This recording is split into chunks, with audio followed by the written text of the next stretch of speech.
በስመ አብ ወወልድ ወመንፈስ ቅዱስ አሐዱ አምላክ አሜን። በሱስ የተጠቃው መነኩሴ። አንድ በሱስ የተጠቃ ሰው በቤተሰቡ የፍጥኝ ታስሮ ሊጠመቅ አንድ ገዳም ይሄዳል። ሰውየው ከመበሳጨቱ የተነሳ ገዳሙ በር ላይ እስኪደርስ እየተወራጨ እየተሳደበ ቢሆንም ገና የገዳሙ አባት ጋር እንደደረሰ ግን መነኩሴው ቤተሰቦቹን የታሰረበትን ገመድ ፈተው ከገዳሙ ቅጥር ውጪ ወዳለው ቤታቸው ያስገቡታል። ወጣቱም ጠባብና ጨለማ የወረሳት ቤት መሆኗን እያየ እየፈራም እዚህ እኔ ምን እሰራለሁ? እዚህ ምን እሰራለሁ? እኔ ወደ ቤቴ ነው መሄድ የምፈልገው ይላቸዋል። እዚህ ምን እሰራለሁ? እኔ ወደ ቤቴ ነው መሄድ የምፈልገው ይላቸዋል። ግድ የለም አትፍራ፣ የምትፈልገው እኔ ጋር አለ ብለው በብልቃጥ ውስጥ ያሉ የተቃጠሉ ሲጋራዎች ያሳዩታል። ይህን የወጣቱ ደንግጦ እንዴት እርሶ ሲጋራ ያጨሳሉ አላቸው። አይኑን ከበፊቱ እያጉረጠረጠ ልጄ ችግርህ ችግሬ ነው፣ ከተረዳዳን ከቤተሰብህ ሳትጋጭ ለ2 ሳምንት እዚሁ ከኔ ጋር በድብቅ መቆየት ትችላለህ።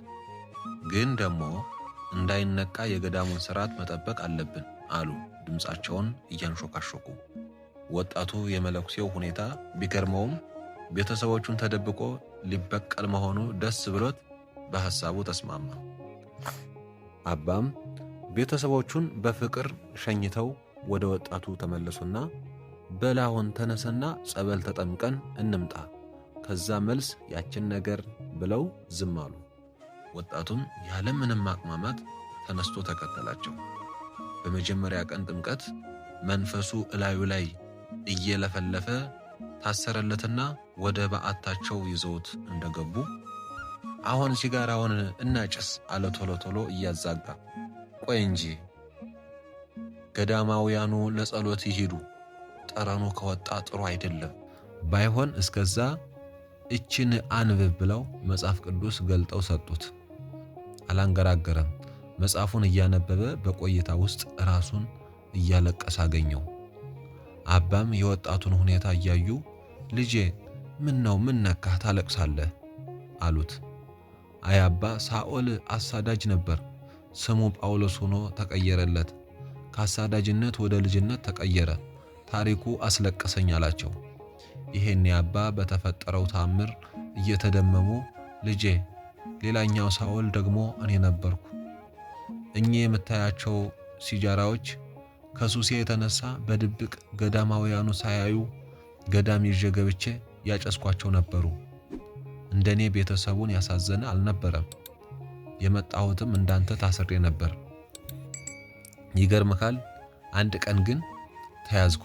ልክ እንደኔው መነኩሴ የሆኑ አባት ሲጃራዬን በብልቃት እያሳዩኝ ለሰዓታት እየጸለዩ እያጠመቁኝ ከክፉ መንፈሴ ገላገሉኝ። ለ3 ቀን ጥምቀት የመጣሁ 30 ዓመት እዚሁ ገዳም ይኸው ቀረሁ። አየህ ሰው ለሚወደው ነገር ምንም ይሆናል። ልክ አንተ ሲጃራውን ስታይ ጠልተህ የነበረውን ጥምቀት እየመረረህም ቢሆን እሺ እንዳልከው ማለት ነው። አንተ ለዚህ ሲጋራ ዋጋ ስትከፍል ላንተ ሰውነት ላንተ መውደቅ ቤዛ የሆነ ጌታ ግን ያዝንብሃል። እኚህ ሲጋራዎች እዚህ ብልቃጥ ውስጥ የምታያቸው ስላሸነፍኳቸው ነው።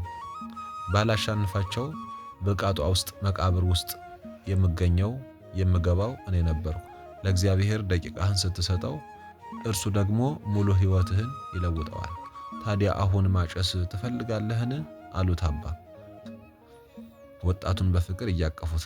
አልፈልግም በቃኝ አለ ወጣቱ መንታ እንባውን እያፈሰሰ። እግዚአብሔር አምላካችን እንደዚህ ወጣት መመለስን ያድላል። ኃጢአታችንን በቃኝ የምንልበትን ልብ ይስጠን። አሜን። ወስብሐት ለእግዚአብሔር። ከዚህ ቪዲዮ የምንረዳው ሱሰኛው መነኩሴ ሳይሆን ወጣቱ ነበር።